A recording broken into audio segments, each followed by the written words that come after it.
Olá, sejam muito bem-vindos a mais um Literatura Vestibular. Eu sou a Érica, sou professora de língua portuguesa e de literatura, sou mestranda do programa de pós-graduação em literatura e crítica literária, e na aula de hoje nós vamos continuar analisando o romance Dois Irmãos, de Milton Ratum.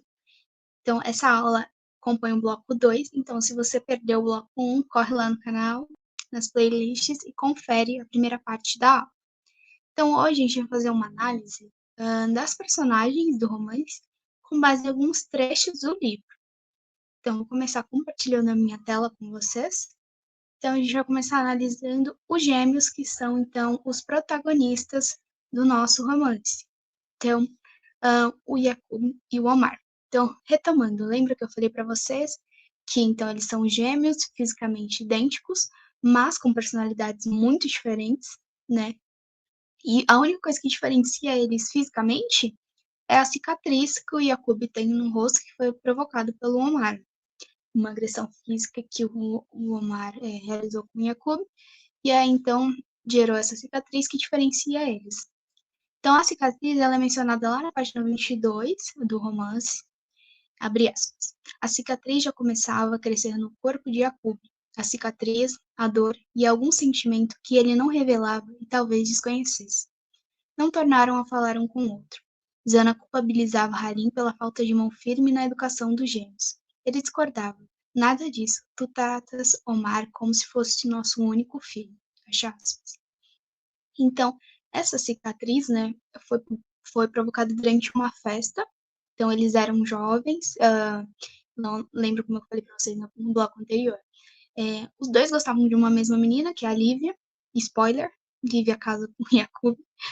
É, e então, Yakub tá conversando com a Lívia e o Omar, num possesso por ciúmes, uh, pega um pedaço de vidro e vai atrás do irmão e acaba, então, gerando cicatriz e ferimento no rosto do irmão. E a partir desse momento, as relações deles, que já não eram boas, acabam. E aí é uma transformação também na personalidade do Yakub. A partir desse acontecimento, ele se fecha. Então, ele não simplesmente não fala que está com ódio do irmão, não demonstra raiva, não demonstra dor. Ele esconde tudo aquilo que ele sente a partir desse momento. E aí a gente já tem, então, um conflito entre os pais também, porque é algo que acontece em todo romance, é um jogando a culpa no outro sobre a criação dos filhos, né? Nunca eles entram em um acordo, né? Nunca eles sentam e falam, não, somos os pais e nós temos as responsabilidades. Sempre o pai jogando a culpa na mãe e a mãe jogando a culpa no pai, né? E aí acaba que não resolve nenhum conflito da família. E aí, num outro trecho, a gente tem o seguinte, então, abre aspas. Durante anos, Omar foi tratado como filho único, o único menino, fecha aspas. Então, além dessa cicatriz, o Yakub já tem uma mágoa, apesar de ele não expor isso, apesar dele não trazer isso à tona, da criação que ele sofreu dos pais. Então, lembra que eu comentei com vocês que o Omar, ele nasceu com a saúde fragilizada. Então, a Zana deu muito mais atenção para ele. E a culpa ficou de escanteio, né? Então, o Omar foi tratado como o único filho. Além disso, então, a partir do momento em que o Yakub é mandado para o Líbano, né? Porque a partir do momento em que eles têm esse conflito, né, que gera essa agressão física, os pais decidem, então, separar os gêmeos, o Yakub vai para o Líbano e o Omar fica no Brasil. Então, a partir desse momento, o Omar é o único menino da casa. Então, todas as atenções são voltadas para ele. Eles têm a Rania, que é a irmã mais nova, mas aquilo que eu falei para vocês também, ela acaba ficando de escanteio e acaba sendo esquecida pela família, né? Porque o Omar também, ele dá muito trabalho, ele é um filho rebelde. Então, essas relações, desde o início do romance, a gente já vê que são relações conflituosas. No terceiro tópico, então, a gente tem a seguinte citação. Yakub apenas estendeu a mão direita e cumprimentou o irmão. Pouco falaram. E isso era tanto mais estranho porque juntos pareciam a mesma pessoa. Então, aqui, lembra, eu falei para vocês, então, que a partir desse momento, desse conflito, Yakub vai para o Líbano, e nesse trecho aqui o Yakub retorna. Então, o Yakub retorna para o Brasil depois de 5 anos. E nesses 5 anos, não se sabe como que era a vida dele no Líbano. Nem quando ele volta, ele não fala o que aconteceu. Então, ele fecha as 7 chaves, ele não fala, não relata se ele passou por necessidade, provavelmente sim. Mas ele volta uma pessoa mais dura, uma pessoa enclausurada. Então, apesar de serem fisicamente idênticos, né, quando ele retorna, ele não consegue ter uma relação com o irmão. Nem uma relação de ódio, nem uma relação amigável, né?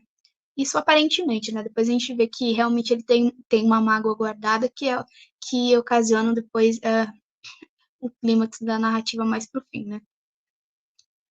Enfim, vamos passar então para analisar os personagens individualmente, né? Em alguns trechos. Então, sobre o Yakub, né? Primeira coisa, ele é criado pela Domingos, né? Lembra? O Omar tem uma saúde fragilizada, então a mãe dá atenção apenas para ele. E o Yakub, ele vai ser criado pela Domingas, que é a empregada da casa. Lembrando que a Domingas, ela é jovem. Quando ela vai para essa casa, para trabalhar nessa casa, ela é muito jovem. Ela é uma pré-adolescente, adolescente. Então, ela cuida do Yakub. E aí é uma criação diferente, né? Ela leva ele para ter um contato com a natureza, enquanto a Zana leva o Omar para ter contato com a cidade, né? Isso também acaba com que os dois tenham criações diferentes, né? Mesmo sendo de uma mesma família. Bom, no segundo tópico, a gente tem outra citação. Então, no entanto, havia acontecido alguma coisa naquele tempo de pastor. Talvez Ralinho soubesse, mas ninguém, nem mesmo Zana, arrancou do filho este segredo. Não, de Jacob não saía nada. Ele se retraía, enclausurava-se no momento certo. Encausulava-se no momento certo. Às vezes, ao sair do casulo, surpreendia. Então, aquilo que eu falei para vocês, depois que ele retorna do Líbano, 5 anos depois, né? Ele não fala o que ele vivenciou e ele se torna um homem já calado. Então ninguém sabe o que ele passou e nem o que ele sente quando ele retorna, porque ele não fala, ele não comunica isso aos outros. Ele fala o mínimo possível com a família, assim, só o básico realmente. E aí, em alguns momentos, né, que são os momentos altos da narrativa, ele realmente demonstra o que ele está sentindo, né? Não através das palavras, mas das ações. E aí a gente consegue, então, ver essa verdadeira face do Jacob. E aí o Jacob, depois que ele retorna, né, para casa, ele fica pouco tempo em casa e ele volta a estudar, né, finalmente, porque quando ele vai para o Líbano ele para de estudar, ele volta a estudar. E aí um professor aconselha ele, se eu fosse você eu não ficava aqui, eu ia para São Paulo, porque se você ficar aqui, o seu irmão vai acabar te atrapalhando, porque o Omar realmente, quando o Jacob volta, eles não se dão bem, eles não têm uma relação amistosa, e o Omar acaba provocando o Jacob de algumas formas, né? Então, o Jacob vai para São Paulo. Então, não, Baba, não vou precisar de nada. Dessa vez, quem quer ir embora sou eu, diz o Jacob, né? Então, da primeira vez que ele vai embora, então, muito jovem, foi porque os pais decidiram. E ele, enquanto criança, enquanto pré-adolescente, os pais não consultam ele, não perguntam se ele está feliz com isso, não perguntam se ele vai ficar bem lá, e simplesmente mandam esse menino para um outro país. Imagina, né? Você ser mandado para um outro país. Por mais que ele tivesse uma descendência libanesa, não foi lá que ele nasceu no Líbano. Ele não conhecia a região, ele não conhecia as pessoas. Então, quando ele volta, ele vai para São Paulo, mas é uma decisão dele, ele já tem consciência, ele já tem uma maturidade, e ele fala para o pai dele que ele não quer dinheiro, que ele não quer nenhuma ajuda, que ele quer ser independente e que ele vai se virar sozinho, né? Então, aí a gente já vê que ele volta um homem muito maduro, né? Apesar de ser jovem, ele volta muito maduro, né? E ele acaba amadurecendo obrigado pela vida, né? E não porque realmente ele quer. E aí depois, então, ele vai pro Líbano, do Líbano ele volta para a cidade natal, né, para Manaus, e de Manaus ele vai para São Paulo. E de São Paulo ele retorna de novo para casa, depois de um tempo. E aí, quando ele retorna, ele já é um outro Jacob. Ele já é um Jacob formado, um Jacob dono de si, um homem maduro, formado em todos os aspectos, né? E aí os pais até se chocam, né? Porque quando ele foi pro Líbano, ele era um menino. Quando ele voltou do Líbano, ele era um menino perdido ainda, que mal tinha os conhecimentos básicos, que falava somente o necessário. E quando ele volta um homem formado, um homem com uma vida, uma trajetória. Então, no trecho, lá na página 45, um outro Yakub, usando a máscara do que havia de mais moderno no outro Brasil, no outro lado do Brasil. Ele se sofisticava, preparando-se para dar o bote. Minhoca que se quer serpente, algo assim. Conseguiu, deslizou em silêncio sobre a folhagem.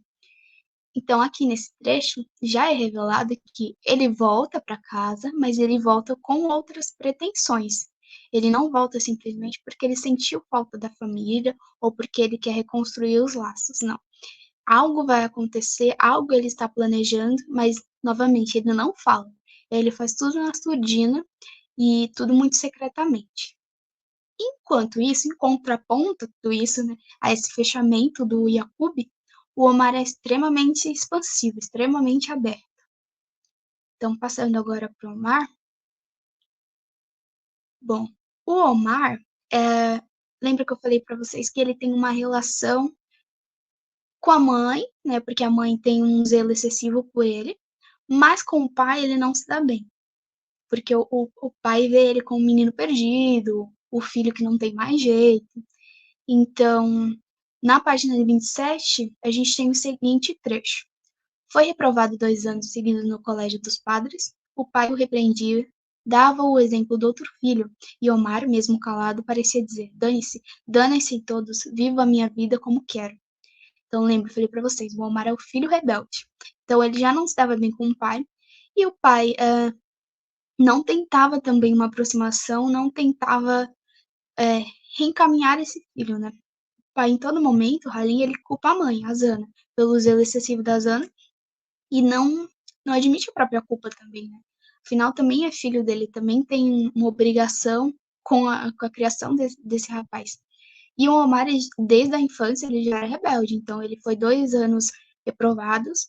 Em uma das passagens do romance, ele agride um professor da escola, que é uma escola religiosa, e é expulso. E aí a mãe dele fala: Não, mas meu filho tem problema de saúde. O senhor, né, o irmão, que rege a escola, por que o senhor não tem pena do meu filho, né? Ela tenta, então, suplicar para esse outro lado da saúde fragilizada, e novamente ela não enxerga o que o filho dela fez, né? E aí é o que a gente tem também lá na página 27, né? O senhor não sabia que o meu Omar adoeceu nos primeiros meses de vida? Por pouco não morreu, irmão. Então ela tenta apelar a isso para tentar comover, de certo modo, o padre, né? O irmão que rege a escola religiosa. Mas, novamente, ela não admite que o filho dela está errado. A todo momento, em todo romance, vocês vão ver que o Omar faz atrocidades e a mãe sempre está do lado dele. A mãe nunca culpa ele pelos próprios atos, sabe?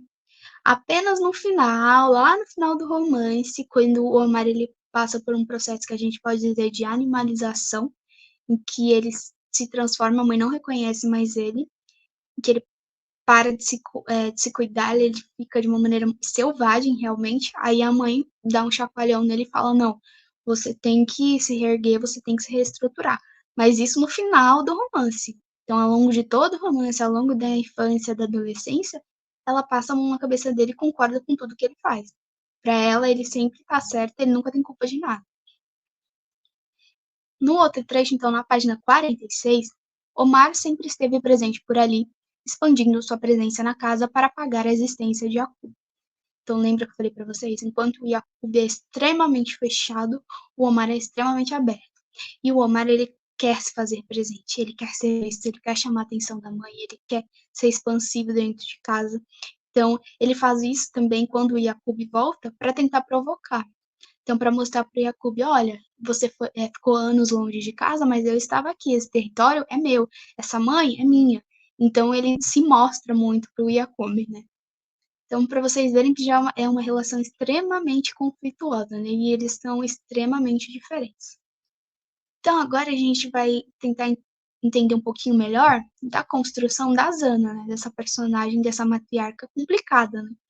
Porque, né, o que é legal é que ela foge aos estereótipos maternos, né? A gente acha que a mãe vai sempre amar os filhos igualmente e sempre acima de todas as coisas, né? Mas aqui no romance não.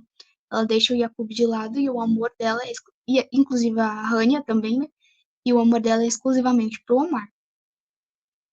E aí, a gente tem então uma trajetória, né? A Zana, ela é apresentada, apesar dela não ser a protagonista do romance, né? São gêmeos, ela é a figura que abre e fecha o romance. Então, no primeiro capítulo, o interessante é que a gente já abre com uma quebra de expectativas e a gente já tem uma outra estrutura narrativa, porque o final, teoricamente, da narrativa vem no começo. Então, o primeiro capítulo, não dando spoilers, mas já dando spoilers, a gente tem a morte da Xana. Então, e é a partir da morte dela que a gente tem o começo do romance, né? Então, a primeira parte do romance é a morte dela, e depois a gente fica sabendo quem é a Zana. Então, ela é uma filha de um libanês, né, que veio para o Brasil tentar reconstruir a vida. Esse libanês, que é o Galib, ele tem um restaurante, que é o Biblos. Ela não tem mãe, a Zana, a mãe dela é falecida, então ela é criada unicamente pelo pai. E em determinado momento, ela conhece o Halim. O Halim se apaixona loucamente por ela, tenta conquistar ela. E aí eles se casam e o pai dela retorna para o Líbano, né? E aí ela fica com aquela saudade do pai porque ela é extremamente apegada ao pai também. Então, no trecho, então, na página 42, a gente tem o seguinte trecho. Zana recebeu 2 cartas do pai, que estava morando em Biblos, na mesma casa em que ela, Zana, havia nascido. 2 cartas, depois nada. Em Biblos, dormindo na casa perto do mar, ele morreu. Mas a notícia tardou a chegar, e quando Zona soube, se trancou no quarto do pai, como se ele ainda estivesse por ali. Depois balbuciou para o esposo: Agora sou órfão de pai e mãe. Quero filhos, pelo menos 3. Então, ela perde essa figura paterna que, primeiro, né, ela perde a mãe. Imagina, uma vida de perdas. Ela perde a mãe, depois ela perde o pai, e aí ela tá tão devastada que ela decide que ela vai ter filhos. Que ela quer uma família grande e que ela vai realizar esse sonho de qualquer maneira. E aí, de certa forma, né, é muito até cruel falar, mas a gente pode pensar que, por exemplo, a Hania nasceu simplesmente para que ela cumprisse essa meta de 3 filhos. Porque a partir do momento que ela tem os gêmeos, que ela começa a cuidar do Omar, o Omar tem uma saúde fragilizada, então ela poderia não querer ter mais filhos. Mas como ela colocou na cabeça que ela queria 3, ela teve a Hania. E aí, a partir desse momento, então, ela com medo de perder mais um ente querido, né? Porque ela perdeu a mãe, perdeu o pai, e o filho nasce com a saúde fragilizada. Então, ela também tem esse medo de perder o filho. E aí, ela acaba cuidando excessivamente dele, né? Passando a mão na cabeça, concordando com tudo que ele faz. E é muito interessante que eu falei para vocês, né? Ela sempre acha que tem uma causa externa para os problemas dos filhos, principalmente do Omar, né? Ela nunca acha que a culpa é dela ou que a culpa é dos próprios filhos, né? Afinal, eles já são homens também, eles são responsáveis pelas próprias ações. Então, no trecho da página 34, Zana atribuía a cicatriz no rosto de Jacob ao demônio da sedução daquela meninona loirada. Então, lembra da Lívia que eu falei, né, que ocasionou, entre aspas, o conflito, né? Então, o Omar, por ciúmes da Lívia com o irmão, agride o irmão fisicamente. Então, na cabeça da Zana, a culpa não é do Omar. O Omar ter agredido o irmão não é o errado. O errado é o demônio da sedução, é a mulher. Então, e não só a Lívia, mas outras mulheres que passam pelo caminho do Omar são demonizadas. Então, o interessante é que o Omar, ao longo da história, ele não se casa. Porque todas as mulheres com que ele se relaciona, a mãe acaba dando uma maneira de intervir e separar os dois. Então, ela tem também essa relação exclusivista com esse filho, sabe? Essa relação possessiva com esse filho. O que, de certa forma, também o Halim tem com ela, né? Depois eu vou explicar um pouquinho mais sobre o Halim. Né? Então, essa relação é bem complicada. E, apesar disso, né? Apesar dela dar uma preferência pelo Omar, enfim, ela quer que os filhos façam as pazes. Então ela morre pedindo, perguntando: meus filhos já fizeram as pazes? Eu quero vê-los bem, sabe? Que é no fundo o desejo de toda mãe, né? Então na página 10, que eu lembro que eu falei para vocês que começa então o romance pela morte da Zana. Então logo no início a gente já tem esse trecho. Mas alguns dias antes de sua morte, ela deitada na cama de uma clínica soube que ergueu a cabeça e perguntou em árabe para que sua filha e a amiga entendessem e para que ela mesma não se traísse. Meus filhos já fizeram as pazes? Então quem relata isso é o narrador, o Nael, e aí então o Nael que acompanha ela até os últimos dias de vida, né? Ele fala que ela perguntou se os filhos já estavam bem, se os filhos já tinham se resolvido, né? Então acho que o desejo de toda mãe, apesar dessa predileção pelo Omar, é que os dois ficassem bem, né? E o pai, e agora e o Halim, né? Se a gente tem essa figura materna muito forte, o que é interessante também, né? Aquilo que eu já falei, que ela subverte os estereótipos de gênero, os estereótipos sobre a mãe, sobre a mulher. A gente também tem que analisar agora a figura masculina, que é o Halim, né? Quem é esse companheiro da Zana? Porque ela tem uma personalidade muito forte. Inclusive, o Halim a todo momento fala que a culpa das coisas é dela, porque ela decide tudo, né? Então, ele acaba se isentando. Então, lá no comecinho, a gente tem, então, a história do Halim. Quem é esse personagem, né? Então, lembra que eu falei para vocês que a Zana é filha de um libanês que veio para o Brasil reconstruir a vida. O Halim também. Só que o Halim, ele vem com o tio dele.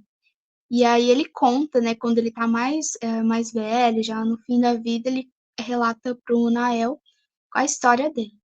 Vim para o Brasil com um tio, Fadel. Eu tinha uns 12 anos. Ele foi embora, desapareceu, me deixou sozinho num quarto da pensão do Oriente.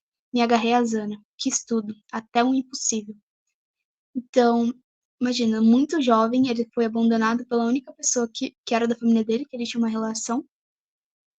E ele conhece a Zana, né, um pouco depois, se apaixona pela Zana, e a Zana é tudo que ele tem. Então, a partir desse momento, ele também nutre um desejo exclusivista por ela. Então, ele não quer perder ela de jeito maneira. E a partir do momento que eles têm os filhos, que ele vê que ela começa a dar atenção para os filhos também, ele começa a se sentir incomodado. Porque ele fala que ele não queria ter filhos, que era um desejo dela. E aí essa relação até dessa personalidade forte que ela tem, né? A gente tem uma relação até de certa forma desigual, né? Eles não tomam as decisões em conjunto. E ele fala, né? Então era isso, assim. Ela, Zana, mandava e desmontava na casa, na empregada, nos filhos. Ele, paciência só, um Jó apaixonado e ardente. Aceitava, engolia cobras e lagartos, sempre fazendo as vontades dela, e mesmo na velhice, mimando-a, tocando o alaúde só para ela, como costumava dizer. Então, esse trecho, na verdade, quem diz é o narrador Nael. E, e a gente também tem que ficar um pouco atento a esse narrador, porque aqui, como vocês veem, ele toma partido mais pro lado do Halim. Por quê? Porque ele tinha uma relação muito boa com o Halim e uma relação muito ruim com a Zana. Então, tudo que ele fala, a gente tem que desconfiar um pouquinho, porque ele é um narrador parcial, né? Então, ele fala que a Zana era essa figura que mandava e desmandava na casa, essa figura empoderada, essa figura que decidia tudo, enquanto o Halim era o homem apaixonado.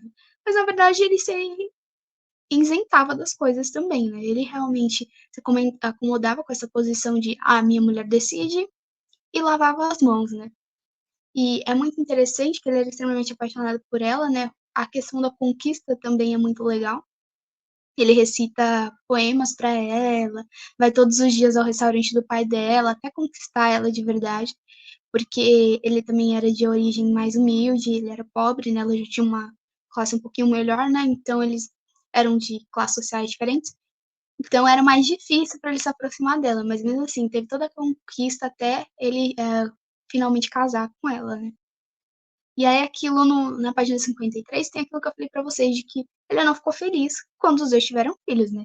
Ele casou com ela, era apaixonado por ela, uma relação carnal muito forte com ela, mas ele não queria filhos, né? E aí os filhos haviam se intrometido na vida de Halim e ele nunca se conformou com isso.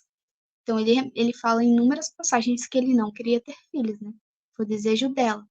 Então, a partir desse momento, é como se for o desejo dela, então ela vai arcar com as consequências com isso. Eu não quis ter filhos, então eu não vou me meter na criação deles, né? Como se fosse mais ou menos isso. Apesar de ele ter uma relação boa com a Rania, por exemplo, né? A Rania, eu acho que pelo abandono materno, ele tem uma aproximação muito maior com ela.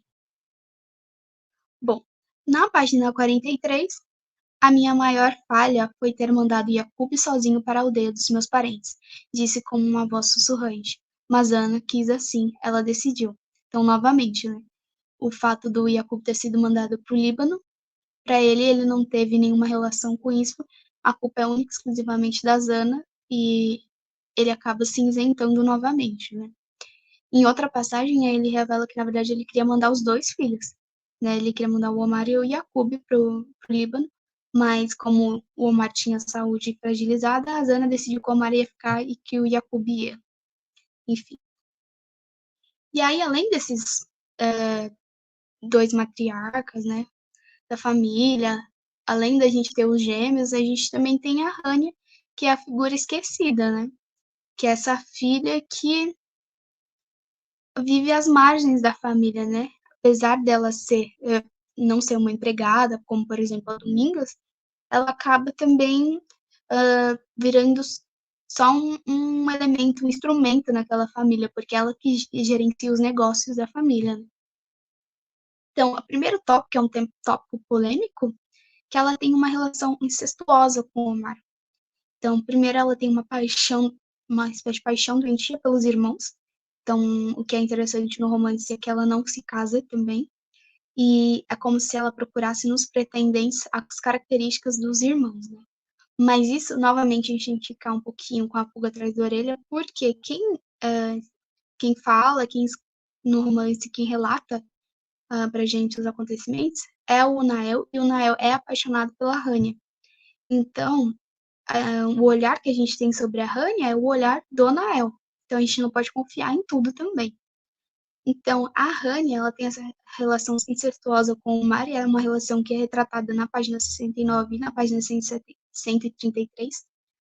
Então, eles têm algumas brincadeiras, uns comportamentos que não são típicos de irmãos, né? Então, é algo bem polêmico. E é interessante, então, que ela também é uma figura feminina que subverte os estereótipos de gênero. Ela também é uma figura diferente, ela não é romântica, ela não tem aquele clássico enredo da mulher, né, de casar, ter filhos, encontrar o príncipe encantado, enfim. Então, na página 71, abandonou a universidade no primeiro semestre e pediu ao pai para trabalhar na loja. Halim consentiu.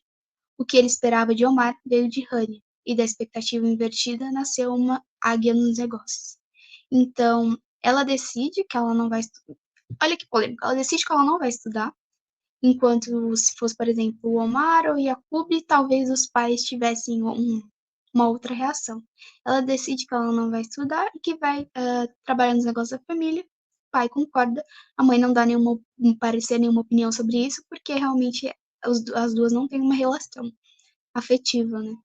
Então aí ela começa a trabalhar na loja, é uma loja de vários utensílios, tecidos, enfim, da família. E nessa loja ela tem vários pretendentes e em nenhum momento ela acaba se apaixonando por nenhum desses pretendentes. Ela simplesmente ignora ele. E aí as únicas oportunidades dela conhecer esses pretendentes também, além do trabalho, são as oportunidades de convívio social que a mãe proporciona. Então, todo ano no aniversário da mãe, a Zana convida a Rania, convida outras pessoas. A Rania, então, ela chega toda bonita, toda arrumada, porque é o momento que ela tem para se mostrar para a sociedade. E a mãe dela, então, às escondidas, convidava algum pretendente para jantar do seu aniversário. Então, todo ano, a Zana ia lá, convidava alguém para tentar fazer com que a Rania se casasse. Mas a Rania nunca queria se casar. E aí, na página 73, talvez Rania quisesse pegar um daqueles pamonhas e dizer-lhe: Observa o meu irmão Omar. Agora olha bem para a fotografia do meu querido Yakub. Mistura os dois, e dessa mistura sairá o meu noivo. Então, segundo a visão do Nael, novamente, o Nael, lembrando, apaixonado pela Rania, o Nael muito mais jovem que a Rania, mas, enfim, ele cresce admirando figura feminina que ele tem em casa, então ele cresce admirando e sendo apaixonado por essa figura. E então, novamente, para ele, a Hania não se casava porque ela esperava um homem que fosse igual aos irmãos dele, os irmãos dela, né? E a gente não sabe se isso é realmente verdade, né? Não, a gente não tem o depoimento da Hania para saber o porquê que ela não se casou. Mas a gente pode dizer também que isso aconteceu devido a um trauma. Porque quando ela era jovem, ela se apaixonou por um rapaz e a mãe dela simplesmente. A única vez que a mãe dela interviu na vida dela foi nesse momento. A mãe dela não deixou com que esse relacionamento fosse para frente. Então, esse amor ele é recalcado. E a partir desse momento, ela decidiu que ela não ia se relacionar com nenhuma outra pessoa, com nenhum outro homem. E aí, novamente, ela pega e se engaja totalmente no trabalho e esquece a vida amorosa. E aí, um outro momento também polêmico, outro spoiler, o único relacionamento carnal e amoroso que ela tem é com o Nael. Então, que é algo que é inesperado na narrativa, mas que acaba acontecendo assim rapidamente. Então, a gente já falou da família, né? Os gêmeos, Jacob e Omar, os pais, a Halim e Zana, a filha mais nova, que é a Hania, que é essa filha esquecida, e a gente tem mais duas pessoas na família, que são o Nael, que é o narrador, e a Domingas. Então, passando para o próximo tópico, a gente vai falar um pouquinho sobre o Nael. Né? O Nael é essa figura muito misteriosa. O Nael é um narrador não nomeado em boa parte do romance. O nome dele só vai ser revelado no final e a própria identidade dele. A gente não sabe quem é o Nael. A gente não sabe se ele era um agregado, se é um vizinho. Quem é essa figura misteriosa, né? E aí isso acaba gerando expectativas no leitor para tentar descobrir também quem é essa figura. E aí, o Nael, lembra que eu falei pra vocês que ele tem uma relação conflituosa com a Zana. Eles não se dão bem, porque pra Zana ele só existia como rastro dos filhos dela. Então, o Nael, ele, ele é a única criança da casa, né? Ele cresce afastado. E aí, ele deixa de frequentar a escola algumas vezes. Falta muito porque a Zana vê nele um empregado. Então, tudo que a Zana quer é ele que vai fazer. Então, ele é um menino de recados dela. Então, ele, a partir desse momento, ele não gosta muito dela. Ele tem uma relação conflituosa com ela por conta disso. E aí, por que ele não é nomeado em boa parte do romance, né? Por que estabelece esse mistério? Porque ele tem um questionamento sobre a própria identidade. Então, ele fala na página 54.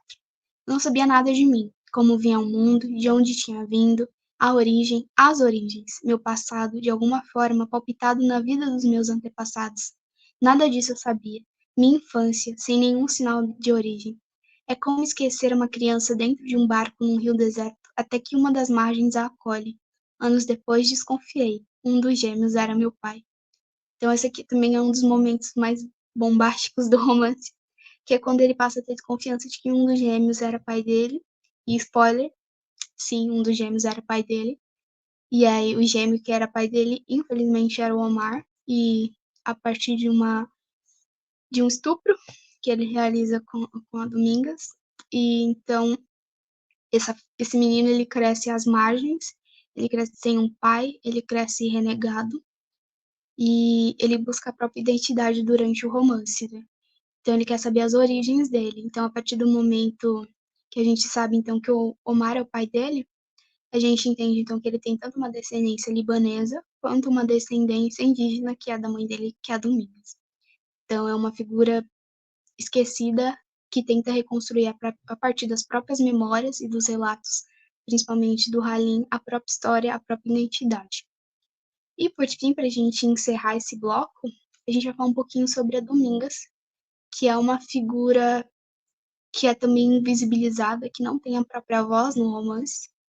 Então, Domingas, a cunhatã mirrada, meio escrava, meio ama, louca para ser livre, como ela mesma me disse certa vez, cansada, derrotada, entregue ao feitiço da família, não muito diferente das outras empregadas da vizinhança, alfabetizadas, educadas pelas religiosas das missões, mas todas vivendo nos fundos da casa, muito perto da cerca ou do muro, onde dormiam com seus sonhos de liberdade.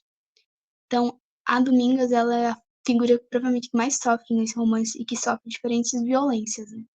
Primeiro, ela vivia numa aldeia indígena com um pai e com um irmão, o pai dela é morto e ela acaba sendo levada para um orfanato religioso. Nesse orfanato, ela vive presa, né? Então, as freiras fazem com que ela trabalhe, né? Faça diversos afazeres domésticos e ela não tem liberdade total. E aí, quando ela tá um pouquinho maior, a Zana vai lá e pega essa menina para que ela seja empregada na casa dela. Então, novamente, ela sofre outra violência. Ela é tirada da comunidade dela, do seio da terra dela, passada do irmão, que ela tinha um irmão caçula, né? E perde o pai e é obrigada a ser empregada na casa de uma mulher que ela mal conhecia. E aí, novamente, então, ela cria o Yakub, né? Enquanto a Zana tem uma predileção enorme pelo Omar, quem cuida do Yakub é a Domingas. É como se ela substituísse, de certa forma, o amor que ela tinha pelo irmão dela, sabe? A única figura que ela tem próxima é esse menino, né? Porque os gêmeos eram mais novos que ela. Então ela cuida dele é, como uma mãe, realmente.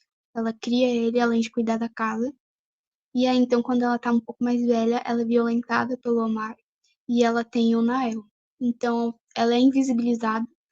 O Nael se mostra indignado, né, durante o romance, porque afinal a mãe dele não teve voz, não teve liberdade plena. E a mãe dele também é, se sentia incomodada às vezes. Só tem uma passagem que ela não está na casa, que ela vai fazer uma viagem com ele e ela deseja voltar, né, para essa casa. Então ela não tem consciência também da condição dela, né? E ela se apega muito a essa família.